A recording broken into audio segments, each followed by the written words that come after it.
Everyone has a light. Everyone has something to offer. Mm. No matter, when people ask me for advice, financial advice, starting a business, or I teach them how to, launch their YouTube channel or build their business, starting from the ground up, starting a website, something they're passionate about, whatever it is, right? Everyone has something to share.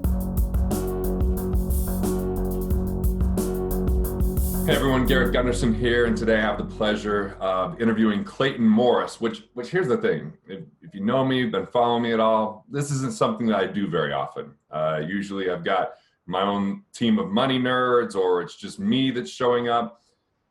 But there's those people that when you hear them speak or you see what they do, that it almost feels eerie. Like I get kind of like the hair on the back of my neck raised up as he was saying certain things, and I was hearing him. I was like, how am I this aligned with someone? I'm like kind of get, almost too judgmental at times about people's financial philosophies. And it's not just like you have a philosophy. Clayton is someone that lives this, and not only lives this, shares this. And he has a pretty unique skill set, being that he, worked at Fox and was in news and everything. So it's like when he interviewed me, he's just such a professional at it and knows how to just ask the right questions and bring things out. And so now I have the pressure of trying to do the same with a disadvantage of not having the same, background or skill set. But I don't need to be great because he's great. His philosophies are phenomenal. What he's done from the real estate and from leaving a job in order to create something that he's making a much bigger impact of inspiring people and giving them these insights, and really not just from a, here's this one little strategy. It's like from an entire perspective of how they go about doing things. So first off, if you haven't subscribed to his YouTube channel, I want to make sure that you do that. And then I'm looking forward to this interview. So Clayton, thanks for spending some time with me today. And I'm looking forward to, if you could just share a little bit more about that background that I just barely touched on and started with.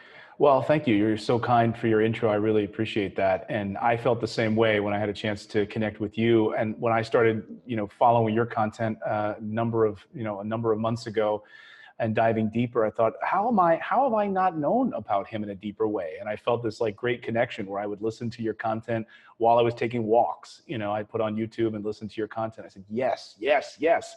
And I would get excited when you would go after the same Wall Street, executives and go after us. I said, yes, yes. Why are more people not learning this? So it's been a real pleasure to get to know you. So yeah, I mean, just a little background about me. I grew up with a lot of limiting beliefs around money.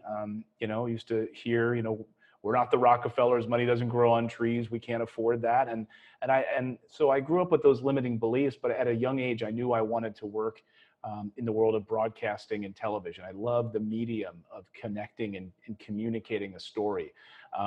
But so I had this idea that I think I needed to work for somebody else. I had these limiting beliefs around money, and I needed to go out there. I didn't have a television station, so I couldn't start my own TV station, but my God, now we can, right? I mean, Right. What a crazy world we live in that we can do that now. And so I started moving around the country, becoming a reporter for CBS News in Montana, then West Virginia as an NBC News anchor, then to Ohio on a national morning startup show, and then to back home to Philadelphia, Good Day Philadelphia, and then finally made it to the national network, where I was lucky enough to be able to anchor, the #1 cable morning show in the world, and sort of had to pinch myself. But even while I was there in that sort of big main show, I still at that time still had those fears about money, fears about losing my job. You're only as good as your next contract. And then I finally had to like jar myself loose from that and break that mold and really sort of set about on a path of creating financial freedom and passive income through performing assets, and sort of unlearn all of that garbage that had been heaped on me growing up, all of those fears, all of those other things. And that's what I try to teach other people how to do, is to empower themselves to do the very same thing. So that's a little bit about my crazy whirlwind history. Did you have like an inflection point or like a moment, or where did that shift happen? Well, there were a couple, the big shift for me, I think were a couple moments that were sort of signposts along the way. I was 12 years old. My dad lost his job. Now we moved to Reading, Pennsylvania from Philadelphia, Pennsylvania. And so uprooted the family, got this, $80,000 a year job. And he was one of the main guys for distributing food and meat across the East Coast. He was the meat manager for all the major supermarkets. And at one point, when he was 12 years old, they just downsized. He lost his job. He came home on a Friday, and I remember him just like pacing in the kitchen. He just, you go through those range of emotions where you think, am I going to sue somebody? Am I going to, go after them? Is this ageist? And the fact of the matter, he was just downsized. And I remember being terrified as a child, like, oh my God, our life is over.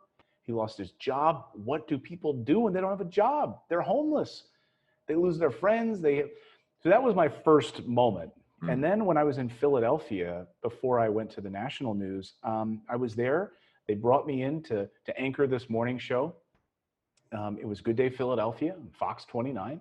And you're back home in Philly. You're back home in your home city. Buy a house here. Stay here. We're going to make you, part of the city again. And the news director that hired me, she was fired a week later. So I had no internal structure. They wanted to make the show young and fun again. And they replaced her with this news director who loved like murder stories. If it bleeds, it leads. And we just didn't see eye to eye. And they said, you know what? We're not going to renew your contract. We want to go in a harder news direction. And I thought, oh my God, I'm my dad. I'm working for somebody else. Now I'm like basically out of a job. I'm in the number four market news business. What am I going to do? And that was the moment I said, never again. Never again will I have someone else dictate my future like they did to my dad and they did to me. And it was my moment. Either I can continue to do what my dad did, which was try to get another job, or I could try to make a shift and figure out how to empower myself. And that was the moment for me.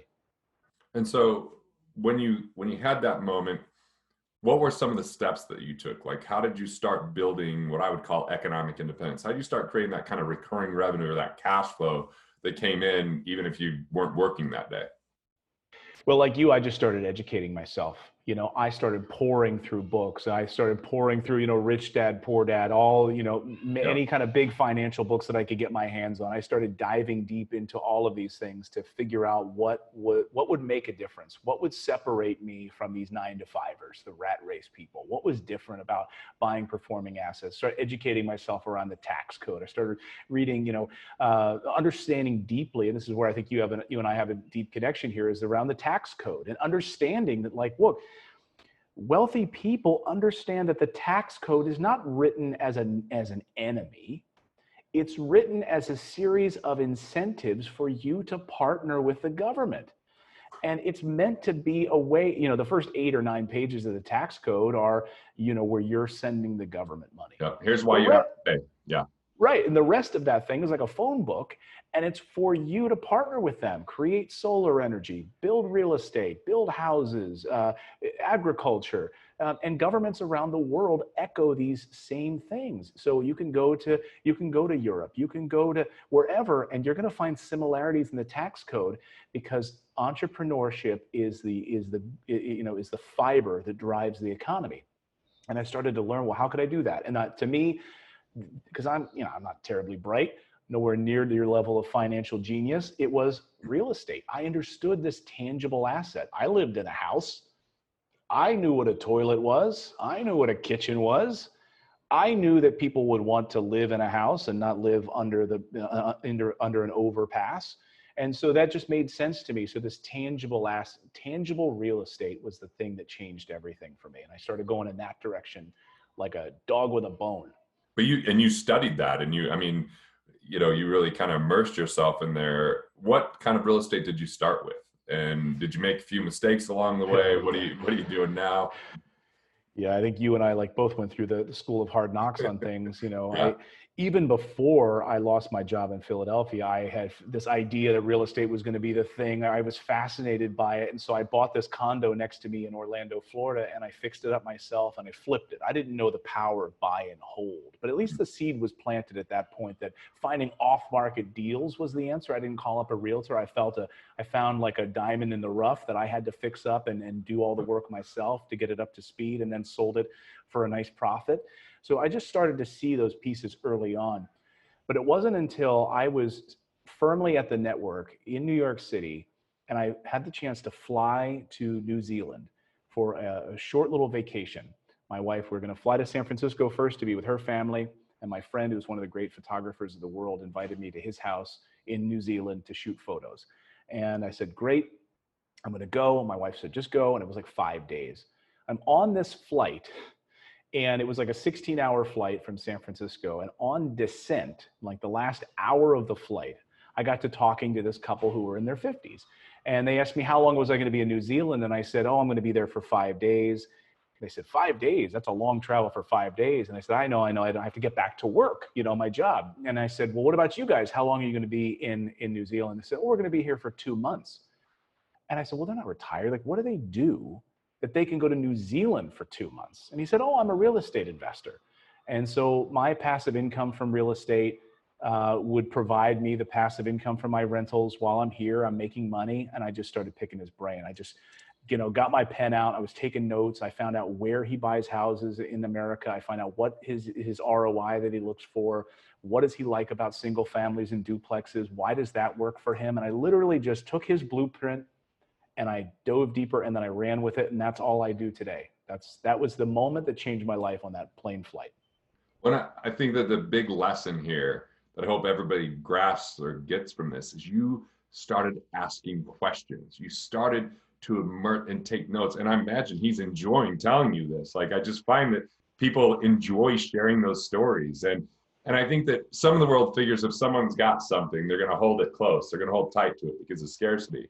But I found a lot of how I learned was people are so abundant when they see someone who's willing to do something about it, that's interested and is going to implement it, because he knows there's more real estate deals than he would ever have time for in this world, right? So Right. if anything, he's not creating competition, he's creating collaboration. Like, he could probably call you up down there and be like, hey, I got this deal. You want to be part of it? I don't know. I mean, Right. I just liked it because I just had this little red memo pad. I just had a pen, and I would write questions, and I would go meet with people, and I'd ask them questions. I was meeting with actuaries. That's how weird I was. I was meeting with, investors. I was meeting with Wall Street executives, and I was also meeting with the advisors to Wall Street executives. And by the way, I found out some of these big players had less than 5% of their entire net worth in the stock market, even though that's what they were selling to the public. Wow. Yeah.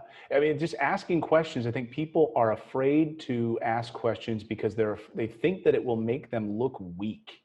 And when I meet with people, even, sometimes when I interview people, I would sit down next to senators or presidents on my show and I would interview them. And I was never afraid to ask what was seemingly the dumbest question you could possibly ask. Like, explain this to me, John, like I'm a 5-year-old. What is what is going to happen here? Just explain to me as if I'm a 5-year-old. Preet Bharara, former prosecutor in New York's Southern District, who was unceremoniously fired not too long ago in the transition in the administration. Wicked smart guy. He wrote a book on the prosecutorial process, and in the book he talks about how he learned from this prosecutor how to just go into these rooms and interview and ask it as if it was a really high-tech question. It was a crime that involved cyber and all of this crazy stuff that he had no idea. And he went in the room and he said, just pretend like I'm a 3-year-old. Can you just explain to me how this works? And he said that changed his life. Watching his boss sort of ask that question in that way when he knew he didn't know anything about cyber, that allowed him to get answers and then actually end up getting a prosecution because he was not afraid to go in there and ask questions. He said, always beware of an investigator who doesn't ask questions because they think too highly of themselves and they have an overinflated sense of themselves because they don't want to look weak. And I think that's such a powerful thing for young people to take away. I love that story. That's profound. I was driving with my 15-year-old yesterday, and I was telling them that our quality of life is almost directly proportionate to our quality of questions. And if we can ask great questions, we can get access to so much connection and learning. Because in 2020, the number one theme I have personally is, how can I become a better listener? I mean, if you watch Wow. my early YouTube videos, I never let anybody finish the statement. I'm just so excited to share something, and I'm interrupting them, and you know, I was like, wow, the next level for me is listening. It's a lot happens in those moments when you're quiet. You know, it's sort of the Miles. I'm a huge jazz fan. We named our son Miles after Miles Davis. The beauty of Miles Davis music is not in the notes that are played. It's the spaces between the notes that sort of allow that anticipation. And, you know, anytime I would sort of give advice to young news anchors or reporters who are starting out in the business, they were always looking for sort of tips and strategy, and said, first of all, just, you got to be yourself, but you don't have to be afraid that during a live show, you're interviewing somebody, there's breaking news. It's okay to grab your notepad and just take a moment live in front of 1 million people just to say, John, I want to ask you this other question that I had written down here.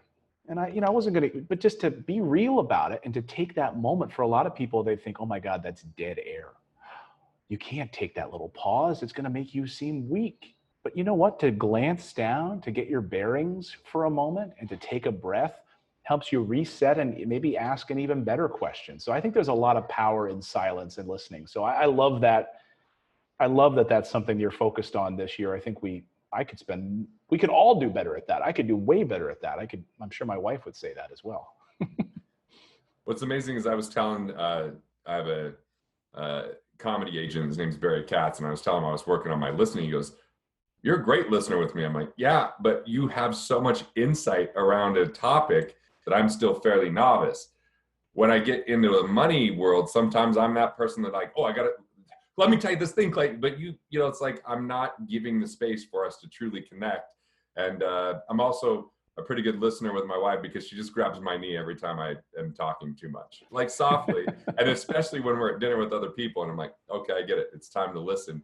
But it's definitely a skill. And I think early on, I did this 26 months, every single month flying somewhere to learn from people. And you know, that's when I was 20 years old. And I was a really good listener then because I truly was fascinated. And I think that if we lose our fascination because we think we know too much, we lose our connection. And I've been guilty of that. And that's why I'm working on it. And I just, you know, you interviewed me recently and it was like, you're a great listener. And I think when you have an interviewer that's a great listener, it just opens things up. But, you know, you also just brought up the questions. I don't know if you were they just felt very natural. They just felt like they were the next part of the conversation. And so I just want to acknowledge you for that. Well, thank you. And that comes from one of my first jobs in Los Angeles was working at Good Day Los Angeles. And I remember Steve Edwards was the anchor of that morning show. It was a fun morning show. And I just saw them being real every day. If they spilled coffee, they made fun of it. It sort of taught me, like when I would watch like David Letterman growing up and I would see him just turn the camera around on his cue card guy and make fun of the cue card guy for spilling the cue cards all over the floor. And one thing that he said to me, I asked him about his interviewing style, because I would see people come through our green room all the time, Magic Johnson to Monty Python stars that blew me away that I loved as a kid, like Eric Idle and John Cleese and all these big stars that would pour through. And I was a huge comedy fan and started doing stand-up comedy at a number of years ago. And he said, I said, how do you interview? And he said, you know, I kind of go in with one question. I start with one question and then I let them take me. So it was a here we come back to the listening.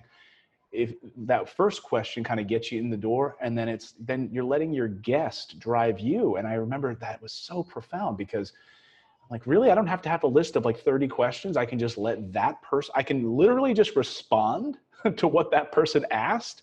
That's amazing. Like a real conversation, get out of town. That's how it works. And sure enough, that's how it works. And I like those, like I like watching those interviews where you could tell that's how it happened.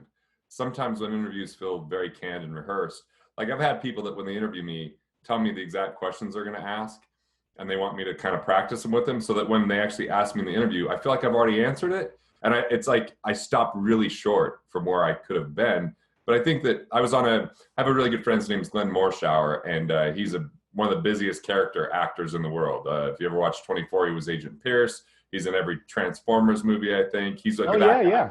Yeah, you know his face, not always his name. But, you know, I mean, I just look at like just how last night I just was watching him conduct a Zoom acting class. And he just turns to me and goes, "Hey, this is my good buddy Garrett. He's here. Hey, Garrett, why don't you just talk to them for a minute?" And that's all he said. And I ended up talking for about 5 minutes, and he goes, "Hey, just so you know, you get to go until you're done. Keep going." So it was about a 40-minute thing. And then afterwards he goes, "See, when you leave room to be spontaneous, things like that can happen."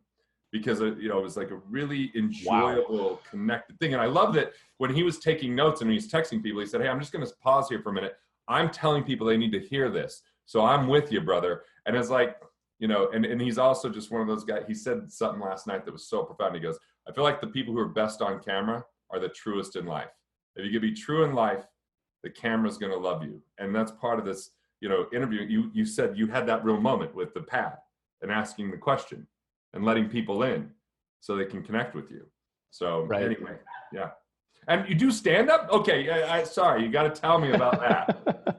Well, I haven't done it in a while. The last time I did it, I actually won New York City's funniest reporter competition, where they had all the, they had stand-up comedians, and then they had, at the Funny Bone, where Jerry Seinfeld got his start. So that was super. I was a huge Seinfeld fan growing up, and would go see him do stand-up, and just was blown away by it. And so to be in that room on that stage where he was doing it at the Comedy Store, I can never remember. Whatever one it was on in LA, yeah. So I guess it was a Funny Bone, yeah, on the Upper East Side. Really just amazing. So yeah, when I was 15 years old, I thought that's how you get into television and broadcasting, is to do stand-up, And so I went and started doing stand-up in Philadelphia and Downingtown, Pennsylvania, and Doylestown, Pennsylvania, and different little clubs around Reading and Philadelphia, and loved it. I loved, getting up and doing sets, and 5-10 minute sets, and some, it's funny, you do the same material in front of a crowd, and I got a standing ovation one night and felt high as life, and then the next week did the same material and totally bombed. Had a heckler, and it was terrible, and everyone was drunk, and it was just awful, and I felt like driving into a tree. Same material. And so I think there's a lesson in that too for me, because you can never put too much, or you can never really put much of worth in any one person's opinion of you, right? So I was amazing. I wanted to smoke a cigar. I was 15 years old after I had a great standing ovation night doing my stand-up, my routine. And the same material the next week totally bombed. Well, did I change? Did the room change? I don't know. But all those people's opinions of me, if you let that drive who you are as a person, then you can go into depression. You can never take risks in your life. Imagine if every night everyone gave you a standing ovation. Who cares? Imagine every night if you bombed. Who cares?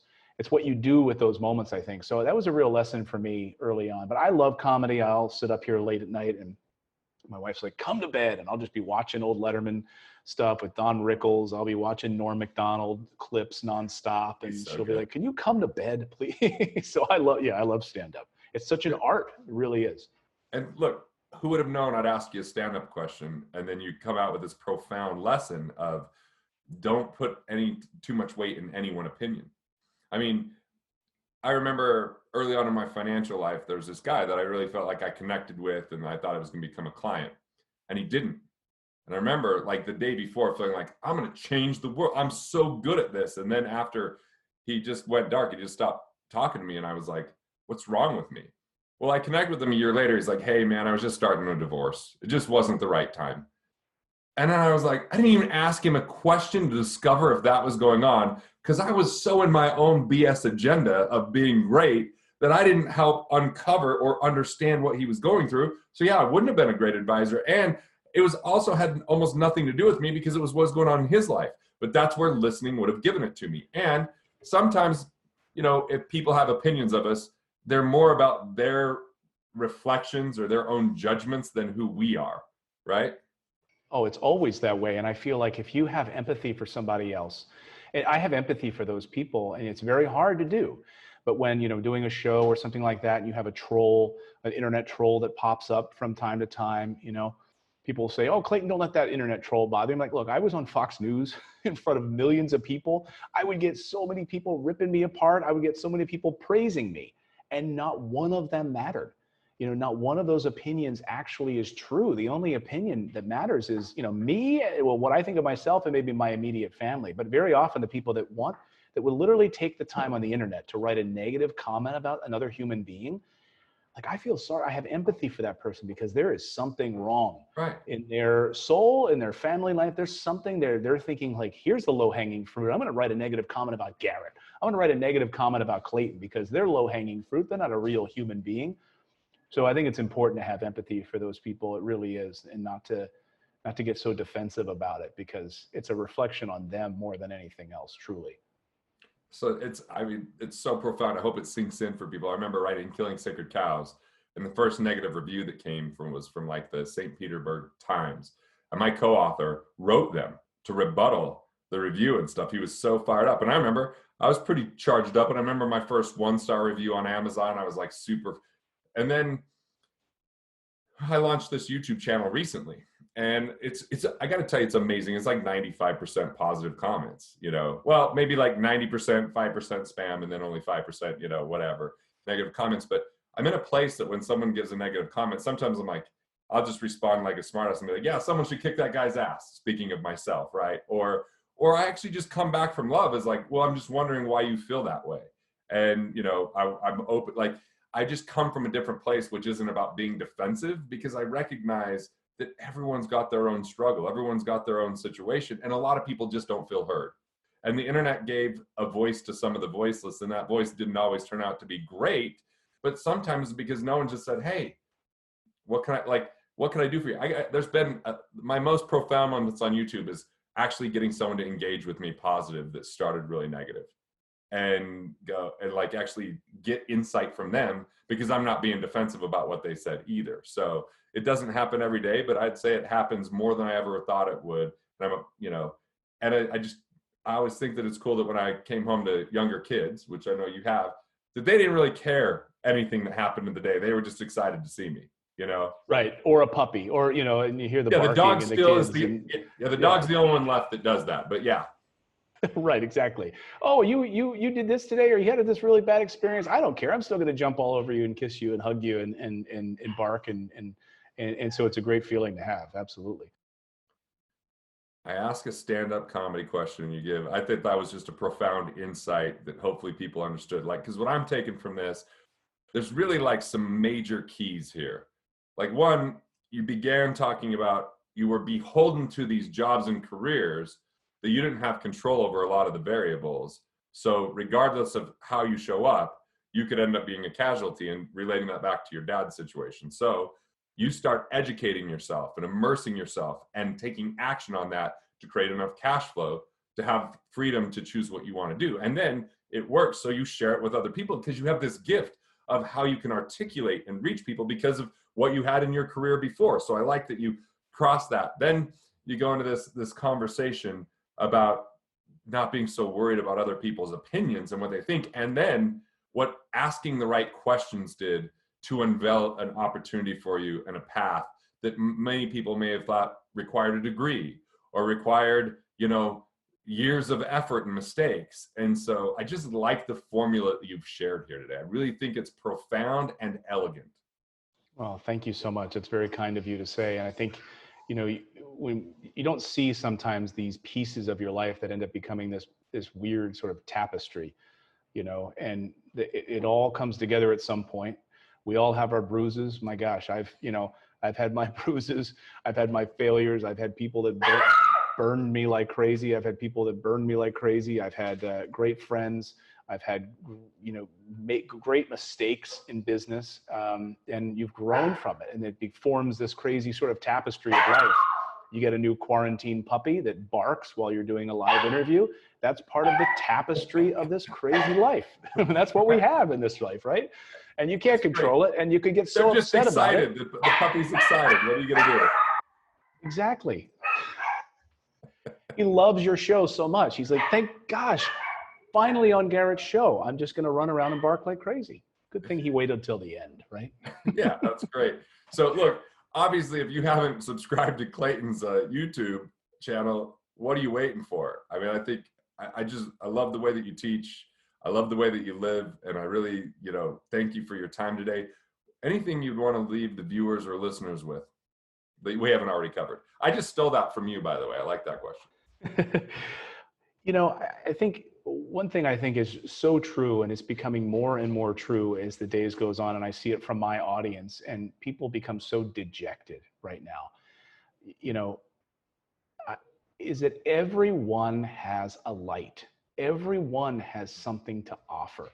No matter, when people ask me for advice, financial advice, starting a business, or I teach them how to, launch their YouTube channel or build their business, starting from the ground up, starting a website, something they're passionate about, whatever it is, right?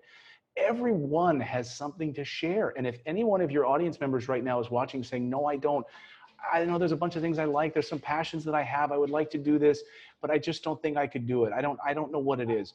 Get real quiet with yourself for a little while. Just sit down quietly, meditate on it. What are the things that you gravitate towards regularly? Is it that sailing magazine that you're always checking out at the Barnes and Noble? Is it fishing? Is it relationships? Is it sharing sort of unconditional love? Is it meditating? Are there pieces of paranormal that interest you, like me, stand-up comedy? There's always going to be little things. Are there YouTube videos that you find yourself always watching and gravitating towards? Then, follow that trail, pull that thread, and just start going with it, and don't judge yourself. So that's what I would say. I would leave you with that. That's a good way to leave people. I don't know if you just heard my dog barking. He just chimed in. You probably heard mine. Yeah. And Grover is a part of my morning show. So he's become my co-host. I've had a lot of co-hosts, and he's the first dog co-host that I've had on my morning show. So he sits there, he barks sometimes, he sleeps most of the time, but sometimes he goes wild, and it's hard for me to get a word in edgewise. So I'll tell you this, I don't really say this much, but if there's anything, to someone that I haven't known for very long, but if there's anything I can do to support you, I love what you're up to. I love how you articulate it. I love how you show up. And so I'd love to create any more value that I possibly can, because I want to get 1 million people liberated. I want them to become economically independent. And I'm crystal clear that I don't do that by myself. And when I can align with people and support people that are on a very similar path with different viewpoints at times, or different ways that they would articulate it, I think that it does a lot of good for people. And I love what you're doing. Well, likewise. And I would love to have you on my show on a regular basis to share with my audience as we go through the ups and downs of this crazy financial world, and to share your words and your guidance and wisdom to our audience. So I think there's so many things that we can do to help people that I'm super excited about. I'm just so blessed that I got to meet you. I mean, it's rare. I mean, I literally say this to my wife. It's incredibly rare. I just said this in the break before we jumped on here. I said, this is an awesome guy. So I am really touched that we got to know each other. Well, we're resonating, man. And I look forward to what we can do together. Have a wonderful time. And thanks for what you shared. I think it was really profound, and hopefully people will listen to this over and over again, especially if they're looking for what that path is, or whether they're on that path and it's checkered with, a difficult situation, or they just need to find their voice. I agree. We all have a light within. It's just a matter of discovering it. All right. This is Garrett Gunderson. Remember, build the life you love.